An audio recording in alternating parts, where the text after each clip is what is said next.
Ya. La cita de Burner nos invita a reflexionar sobre la importancia del lenguaje dentro de la vida social, ya que para el autor el lenguaje es mucho más que una forma de comunicarnos, sino que es la manera en la cual creamos y compartimos redes de expectativas comunes. Pero, ¿qué significa esto? Significa que el lenguaje no solamente construye realidades, sino que también crea estructuras simbólicas. Para el autor esto se denomina la matriz cultural. La matriz cultural es la forma en la cual organizamos lo que sentimos y compartimos simbólicamente con otros. Es decir, que para el autor el lenguaje es una herramienta cultural que nos permite compartir lo que sentimos, las normas y las representaciones culturales individuales de cada persona o comunidad. Autores como Vygotsky plantean que la complejidad cognitiva humana, como el pensamiento, se desarrolla a través de la interrelación lingüística con otros, mientras que para Perinat esto se desarrolla a través de la intersubjetividad, que es la manera en cómo compartimos símbolos con otros.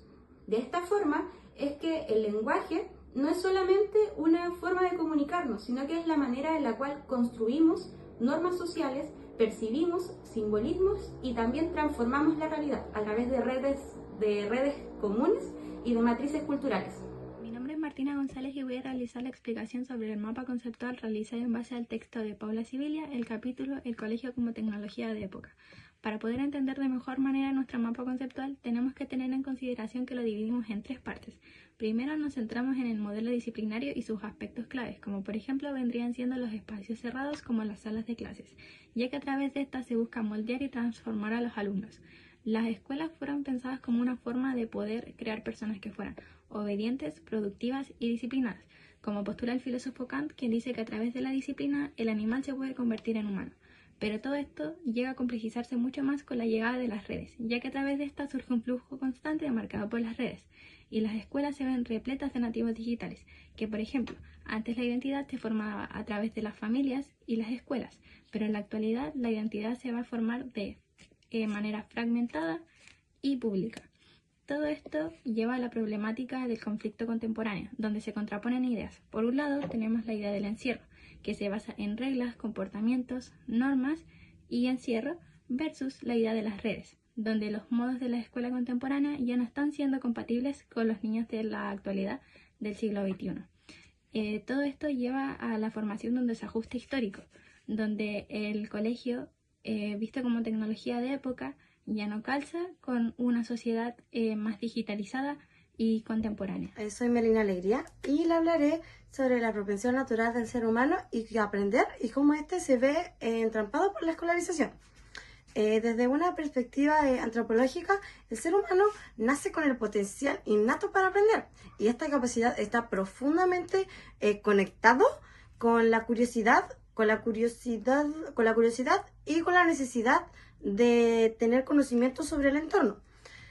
Calvo plantea que la escolarización termina entrampando la propensión natural del niño o niña desde que nace. Pero ¿por qué pasa esto? Esto pasa porque el sistema escolar es un lugar de rigidez, de estructura rígida, en donde esta estructura prioriza la obediencia y prioriza la obediencia y la repetición. Y con esto encapsula y obstruye el pensamiento crítico y de exploración. ¿Cómo podemos vincular esto con Sibilia? Sibilia manifiesta que la escuela funciona como una tecnología y como una tecnología de control más bien, en donde la disciplina y los cuerpos y las voces están totalmente silenciados. Y esto no solo pierde el deseo de aprender, sino que también la posibilidad como de expresarse y de ser escuchado. Me llamo Ignacia Araya y voy a hablar sobre la interrelación entre los textos de Carlos Calvo y Paula Sibilia.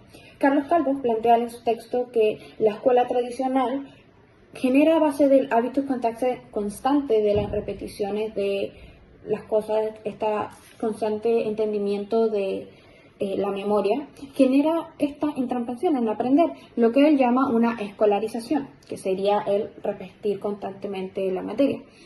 Por lo mismo, él plantea una descolarización de esto. lo que igual podría verse como una escuela liberal. ¿Qué pasa aquí? Cómo esto se enlaza con Paula Sibilia. Paula Sibilia plantea que la escuela tradicional es una máquina anticuada que no se interconecta con el paradigma actual de los jóvenes, que es más conectado con otro tipo de relación, otro tipo de lenguaje. Ya no es un lenguaje comunicativo constante de yo y tú, sino que ahora es a base de las redes sociales, que es por lo mismo que no se interrelaza con el paradigma actual de los jóvenes. Por lo mismo, Carlos Calvo plantea él en su texto que esta escolarización genera a los estudiantes una baja curiosidad respecto al tema de aprender, respecto a los temas que se intentan enseñar. ¿Por qué? Porque es una máquina anticuada, como le dice Paula Sibilia. Es por esto mismo que se interlazan entre los dos, ya que Paula Sibilia plantea que la escuela tradicional tiene el deber de inculcar lo que se debe y no se debe hacer.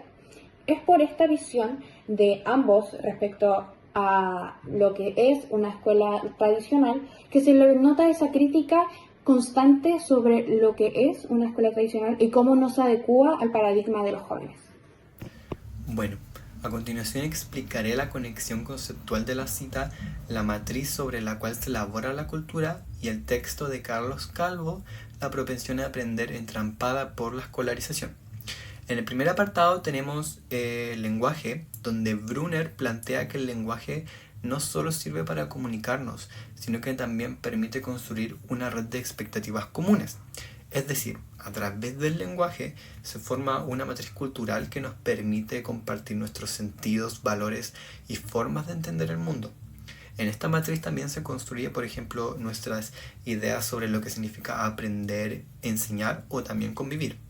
Por otro lado tenemos el apartado de Carlos Calvo, en su texto La propensión a aprender entrampada por la escolarización, que dice que las personas tenemos una tendencia natural a aprender, que nace de la curiosidad, el juego y las relaciones humanas, pero sin embargo cuando ingresamos a la escuela esta motivación muchas veces se pierde, debido a que la escuela suele imponer reglas rígidas, una forma de enseñar que muchas veces no conecta con experiencias ni con nuestros sentidos culturales.